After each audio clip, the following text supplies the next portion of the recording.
Bihira lang mag-agree si Lebron sa referee na technical matapos lumambitin sa ring. Inangasa ni Westbrook si Luka, may pa-stare down si Brody.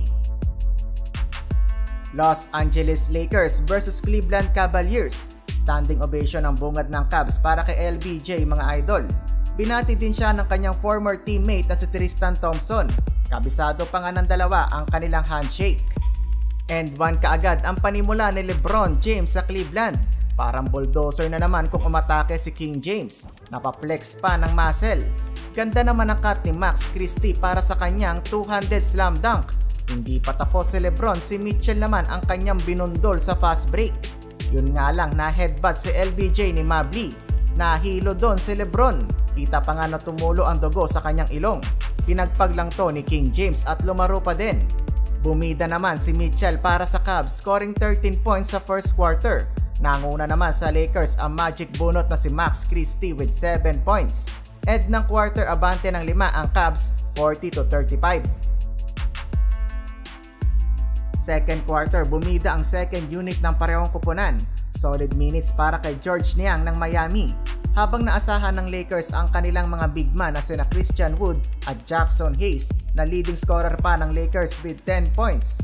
Anthony Davis spin move sabay floater. Lupit naman ng lapas ni Austin Reeves kay Jackson Hayes. Nasundan pa ng another alley-oop pass bago matapos ang first half. 71-70 lamang ang Cavs. Third period, nagliliyab ang opensa ni Dabrao AD mga idol. Nagtala ng 15 points para sa Lakers. Buhat na buhat ni AD ang opensa. Another lob pass by Austin Reeves. Tuwang-tuwa bigyan ang mga big man ng Lakers. Final frame, nag-combo sina AD, LeBron at Reeves na parehong umscore ng 8 puntos. Naging down to the wire ang laban. Sobrang inalat ang shooting ni Donovan Mitchell. Daming mininte sa dulo ng game. Habang si LeBron patuloy lang inaatake ang paint area. Natawagan pa nga siya ng technical matapos lang bitinan ang ring. Aminado naman doon si King James. 121-115 panalo ang Lakers.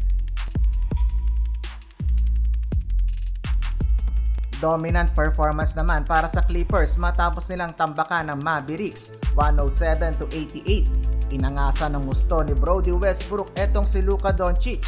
May pa-stare down pa si Westbrook, 14 points, 8 rebounds at 7 assists para kay Brody.